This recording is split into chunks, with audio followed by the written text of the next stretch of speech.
So a couple of updates on Diddy.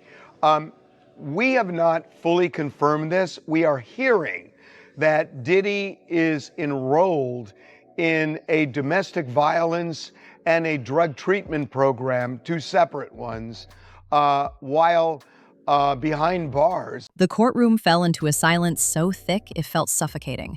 Not calm or reverent, but oppressive, like the air itself had turned to smoke. In the center of it all, Diddy sat motionless, his back rigid, his body locked in place, as if even a breath might shatter whatever fragile control he had left. Diddy is behind bars, but he is enrolled in two classes in jail. A class for drug abuse and one for domestic violence. Domestic violence. These are programs that are offered by the federal government in the prison system for inmates, and he is enrolled in both of these programs. He's also, we're told, in therapy separate from those two programs. And all of these things that he's doing, typically for one reason, to look good for the judge. Well, it's important because sentencing comes up October 3rd. And Diddy, look, everything that I know tells me that he will get between 1 and 2 years. And I think it's going to be closer to 1. Prosecution is asking for 4. That's just not going to happen for a Mann Act violation.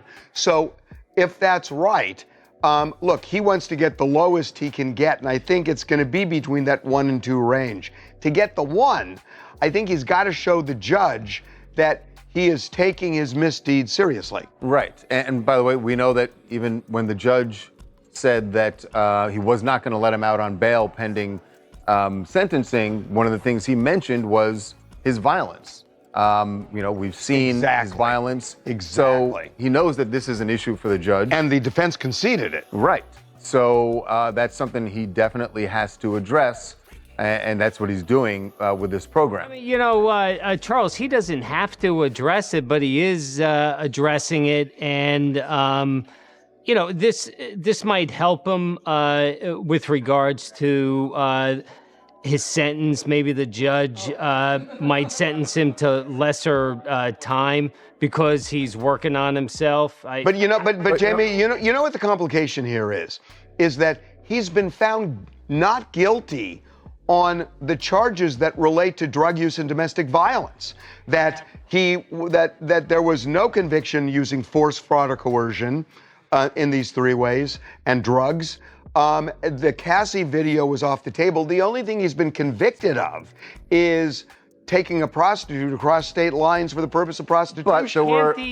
But can't the judge consider all of the testimony in the that was presented at the trial? But the defense is going to say he was found not guilty on those things. So it's really kind of an interesting. There's that, but there's another side of this. And Jamie, you've been working on this story for 5 days now to lock this down. But what was there was one key word, one of the sources you spoke to. You remember what that word was? Yeah, redemption. Yeah, because that's the other part of this, that this is Diddy looking at my life after prison, because now that he knows he's not going to be locked away for decades, not going to be locked away for the rest of his life. His eyes locked on the judge, as if he still couldn't process the weight of what he just heard. This wasn't supposed to be the end, not for him. Not for the man who once ruled the music industry like a king atop a throne of platinum records and dark secrets. But the gavel had come down, and with it, everything he thought he'd buried came crashing through the courtroom doors. And as the judge read out the prison sentence, long, cold, and devastating, Diddy finally broke? Not in a dramatic scream at the sky kind of way number. It was subtler, more tragic. The kind of break that looks like someone's spirit detaching from their own body. His eyes weren't just glassy, they were empty. Like everything that made him feel untouchable had just been ripped out piece by piece in front of the world. People talk about karma, about balance catching up eventually. And here it was, not as a whisper, but as a full-blown collapse of an empire built on shadows. The jury's decision had been a split verdict. Hearing today, sort of. We got to talk about why. Well, Judge Arun Subramanian had sent a tentative October 3rd sentencing date for Diddy on his convictions of 2 counts of transportation to engage in prostitution. Remember, that's what he was convicted of. He was acquitted of racketeering conspiracy, and he was acquitted of the 2 sex trafficking counts, but he was convicted of these prostitution charges. And at one point, there was reporting that defense counsel for Sean Combs and prosecutors, they had then agreed to switch the date to September 22nd. And we thought, okay, because today's hearing was supposed to be about expediting the October hearing. Then they agreed to September 22nd. Now apparently it's back to October 3rd. This is all over the place. Very confusing.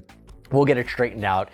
I gotta say it's interesting because Combs' defense counsel had originally stated last week, when it was the October 3rd date, that they wanted that sentencing expedited, meaning they wanted it to happen sooner. And one of the things that Sean Combs' attorney, Mark Agnifilo, had said was, quote, the mother of some of his children had passed away many years ago. These kids, the 2 daughters here sitting in the middle of Your Honor's second row, don't have a parent.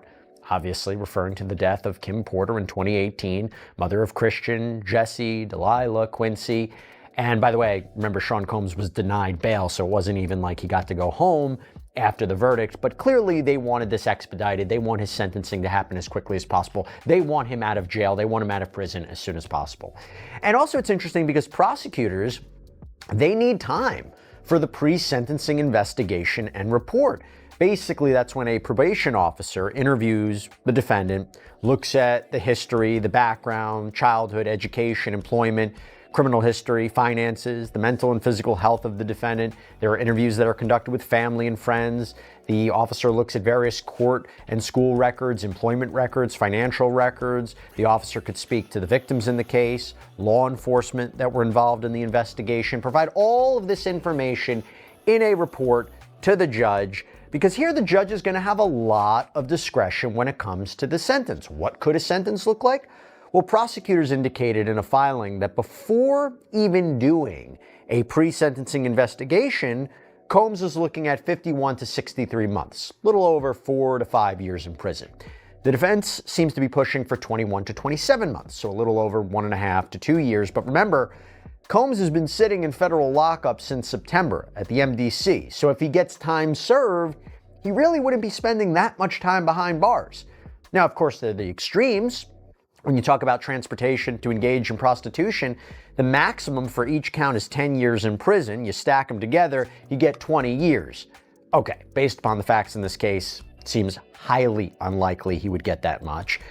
Other side, you get the idea. There's no minimum for this charge. So could he get time served and walk free? Also seems unlikely in that you're dealing with multiple. He wasn't found guilty on every charge. Some of the flashier, headline-grabbing ones didn't stick, but enough did. And what the judge handed down wasn't a slap on the wrist. It was a hammer. The courtroom didn't just react to the sentence because of its length. They reacted because of the tone. There was no mercy, no leniency, no nod to his celebrity status. What Diddy received was a message loud and final. Your fame, your fortune, your legacy, none of it will shield you when the mask falls. And fall it did. Over the course of the trial, what had once lived in whispers and blind items transformed into damning clarity. One by one, witnesses stepped into that courtroom and tore through the illusion. They spoke of the lavish parties, the veiled threats, the manipulation, the fear that soaked every corner of his inner circle. The kind of stories that used to be dismissed as clickbait or internet conspiracy were now part of the public record, spoken under oath, under harsh fluorescent lights, with the weight of the law pressing down. And then came the moment that sealed it all. Not a leaked video or a last-minute smoking gun. It was a voice. Unsteady, cracked, but unflinchingly honest. Someone who had once stood beside Diddy, who'd shared in the perks and the protection, now stood against him. Their testimony wasn't just recounting events. It was a window, a rare, harrowing look into the machinery of power, control, and silence that most people had only imagined. And once the jury looked through that window, There was no turning away. It was an interesting argument because who would monitor him. It was interesting because the prosecution at one point had said it's not fair, right? He's a wealthy celebrity who's providing a bail package that other people in his similar position wouldn't be able to provide. Now the defense was like, well, the only reason we're presenting a package like this is because of what he's accused of and his wealth and his resources. We have to address that in a certain way. The reason it's so extensive is because of his wealth and resources. That bail package that was put forward was rejected by the court. What did you make of that? Well, at that time, the judge was looking at the RICO Act and sex trafficking. So, Puffy was looking at possibly 25 years, or more, depending on what the guidelines were based on if he was convicted. So at 55 years old, at that time, it's almost a life sentence. So, and he has a lot of wealth and he had a private plane. So the judge was looking at that. Plus, in the federal system, they look at danger to the community. Where in the state system, they're not allowed to look at that. They look at risk of flight. So I think with all the letters behind that were coming in that we were not really privy to from a lot of the alleged victims, I think the judge made a decision that, hey, this is not going to be sufficient enough. I thought that at the end, he kind of, when we brought it on our private security team and we showed him who was going to be doing it, and we did Sam Bankman-Fried. So we knew that, we would be completely covered on that end. And we gave him the idea of there would be no Wi-Fi in the building that we were looking at, and that he would not be able to really be able to connect with anybody but his legal team and his family. We thought at that point that maybe we had a chance, but at the end, the judge denied it, and that's where we stood. And now on this case coming forward, after the convictions, after he wasn't convicted, at the end, we didn't know what he was going to do. So, when Mark reached out to me afterwards, we started thinking about putting another bail package together. And what is that bail package and by the way, is this a bail package that you think could be submitted again, even after the judge just denied bail? Well, the judge denied bail based on the statute, and the statute stated a certain amount of information that part of the Mann Act that, was not eligible for bail. There are certain circumstances that can be done. We're going to regroup again. I know that they were going to go talk to Mr. Combs again and see what happens there. They have the October 3rd date. And I don't know where he stood. As of the other day, he wanted to get out. I don't think anybody wants to be at MDC where he is. So we're going to reconvene and see what happens, at a later date. We could go back with another package. Would it require him to stay in New York? Would it be him to be? I know he wanted to go back to his property in Miami, Florida. And there's also an interesting question I think that his defense put forward. It was the world behind the velvet ropes, a hidden realm where rules bent to power, and influence was a drug far more potent than anything sold in back alleys or VIP lounges. For years, Diddy had ruled that world, untouchable, untamed. But now, seated under courtroom lights instead of stage lights, his reign was unraveling. He kept his posture firm, his expression unreadable, but the cracks showed in subtle ways. The tight clench of his jaw, the restless tapping of his foot beneath the table. Each witness chipped away at the myth. Every revelation pulled another thread loose. He thought he could ride it out, that the machine he'd built, fortified with wealth, high-priced attorneys, and carefully cultivated connections, would shield him, that the performance of power would hold. But the moment the jury returned, the air changed. A shift you couldn't see, but everyone felt. The silence was suffocating. Before the foreperson even opened their mouth, you could sense it. The reckoning had arrived. Then the words. Guilty. Not on every count, but on enough to bury him for decades. The real blow wasn't just the time, it was how quickly it came. The judge didn't hesitate, didn't give space for tears or disbelief. The gavel didn't just fall, it crashed, like a door slamming shut on an era. In that moment, Diddy crumbled. His shoulders sank, his head bowed, and the illusion shattered. The mogul, the icon, the larger-than-life figure was gone. What remained was a man, small, stunned, and suddenly mortal in a way he'd never allowed himself to be. His legal team sat in stunned silence, their confidence stripped. They had wagered everything on loopholes and legacy. But this wasn't just a verdict. It was a statement. And the judge made it painfully clear.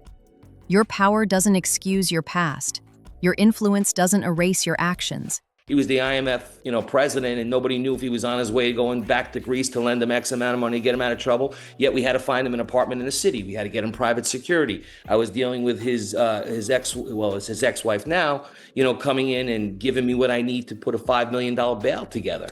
So, they're a little more demanding, and everybody's looking to me to make that, make it happen. The lawyer could get the bail, but at the end of the day, it's Ira Jellison that's running in, putting everything together, and the pressure. And I work in chaos all day long. That's my life. So, when it comes to chaos, that's my specialty. You handle it well, though. You handle it quite well, given the chaos. I have to. If I, as I said before, if I want to, have a nice home, I want my kids to go to college, and I want things to happen. You got to do these things, and people rely on you.